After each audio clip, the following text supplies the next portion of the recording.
From the first military capital ship in the game, to a surprise mid-sized cargo hauler announced at CitizenCon, a Medical Terrapin, a unique design, and a new small Crusader ship. There are some interesting ships making their way into Star Citizen over the next 4 to 6 weeks. Here is a quick look at each.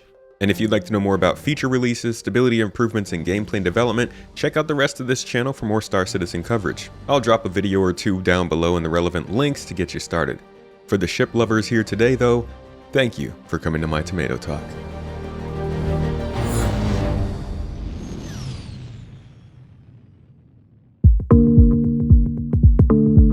The Starlancer is a series of ships from MISC that will aim at different specific roles. The build is a purpose-built ship for base building operations via its drones.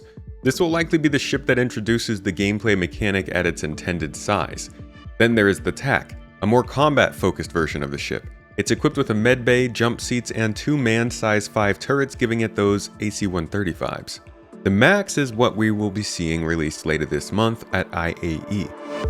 This will be a 224 SU carrying VTOL powered ship with a decent amount of protection around it with 2 remote turrets. As a MISC ship, it comes with that MISC style that always kind of looks like a melted spaceship, but some of them really do look quite good to me, these ships. Specifically, I really like the Odyssey. The strength of this ship, the Starlancer, obviously, is its carrying capacity. The ship itself is an 83-meter long vessel, putting it well over the Constellation-sized ship and not too far away from 600i size. At 224 SCU though, it carries significantly more than both. And it carries more than significantly larger ships like the Galaxy and the Reclaimer. But it also doesn't get anywhere near what a Caterpillar does in capacity. It's a really nice spot for a cargo hauler to land, as there aren't many in that size range, and this makes for a really good stepping stone in the career path if you're looking to jump between manufacturers. This should definitely give some cargo crews of 2 to 4 people something good to use. Expect to see it at IAE later this month. Another IAE expectant this year is the Crusader Intrepid, originally shown in a teaser at CitizenCon 2023 as one of the ships coming in the following year. It was shown in quite a bit more detail at this year's show. It looks to be release ready from this video and has been confirmed to be arriving at IAE. I am a huge fan of Crusader's interiors due to the slight similarities you'll find with ships like the Endar Spire from KOTOR. But if they can ditch the infamous single entry approach of Crusader and their other ships, I may like the exterior just as much. And the more I look at it, specifically with the interior shots like this, the more I realize this thing is actually quite a bit spacious, maybe even incurring on the C1 Spirit territory. It definitely looks to land a step up from something like a 300i. It seems to fall more in line with like a Drake Cutter, but bigger. Listen, if the back of this has its own entrance, this will be our first Crusader small ship with the proper facilities, and maybe my new daily driver. Either way, more ships of this size are great for the early game experience and new players. Just also update the older starter-focused ships too, please.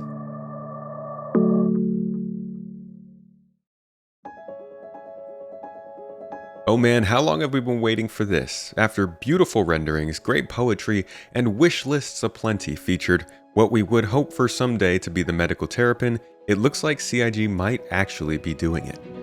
From the CitizenCon teaser video and the shape of one of the new ships they showed at this year's little teaser reel they had, it seems a medical-focused Terrapin is upon us. If you watched my video about why this ship is so adored in the community, then you'll know it was built with many different types of environments in mind. Think toxic planets that most ships can't go to for too long that might be coming in the next couple of years. Think specifically when they may have talked about this recently. And as you can see, it's super toxic, meaning ground exploration will require high-end environment suits.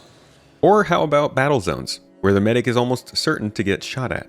A durable, battle-ready ambulance needed to come at some point, and I bet the team will come up with some really good scenarios to have something like this around. This also looks like it'll be an IAE or shortly after release. Then there's the Polaris. I don't even know how I'm going to cover this ship. It is so freaking big and there's so much to do on it. I mean, this is the first real launch of a capital-sized ship in Star Citizen. The 890 jump exists, of course, but it doesn't meet the definition of a capital ship as far as the newer gameplay systems are concerned. But that means the Polaris is going to need something interesting to convince players to actually use it. new missions, truly difficult challenges in Pyro, and more reasons to actually crew up a ship this big are important now, as the players need an incentive to keep them testing capital ship combat, which will in time become a pretty big part of Star Citizen and needs to start being balanced immediately. This ship is all but guaranteed at IAE this year, after all the promises regarding it. The Polaris is going to be flight ready, fully released at IAE this year. So IAE this year, not 4.0. Not 4.0. But whatever the patch number yeah. for Invictus is. Yeah. What happens if you don't make it? It will come out at IAE. What happens if you don't make it, Ben? Well, he's my boss, it will come out of IAE. At about 166 meters long, 576 SCU of cargo space, 28 capital ship busting torpedoes, a med bay, a ship hangar, a number of protective turrets, and an absolute ton of space on board, this is the first ship that can likely act as a round-clock base of operations for organizations. This will also be one of the first ships to demand area control across the spectrum. While it won't be all-powerful, if you have an active engineer, some gunners, and bridge crew on board, almost any ship in the game has a reason to hesitate when engaging this. It's a very powerful addition to the game, but also a very important one. Being the biggest test case for engineering, a first real attempt at capital ship combat, an incentive for large groups to try multi-crew gameplay like we haven't done it before, and a chance to start seeing 10+ members actually working together on board a ship, it'll be interesting to watch this one added to the game this month. Too bad that engineering's gonna take a little while longer though, huh? Finally, the Guardian, a ship we don't know much about. We know it was at some point meant to be a heavy fighter from Mirai, so a high-class, good-looking, maneuverable for its size and competent for its class, heavy fighter. It would likely be a bit bigger than the Vanguard, but we don't know about its interior. What we also don't know for sure is if it features a co-pilot or a turret gunner. From last year's silhouette to what many speculate to be this year's silhouette on the same sort of teaser-style video at CitizenCon, it does look quite different. So maybe these are different ships, or the ship went through a lot of design queue changes throughout the last year, but what we are looking at with this latest silhouette is something really cool to me. And just from the looks of this, could be my favorite looking combat ship in the game so far. I love a slightly unorthodox design. This one gives that kind of nice hulking sort of stance while it still looks pretty maneuverable. I would also just love to see a small to medium sized 1 to 2 person ship with this same silhouette, maybe meant for less fighting and more just scooting around being cool with folks. So it could be worth ripping off some of the guns and loading this thing with some higher end shields as a little runabout.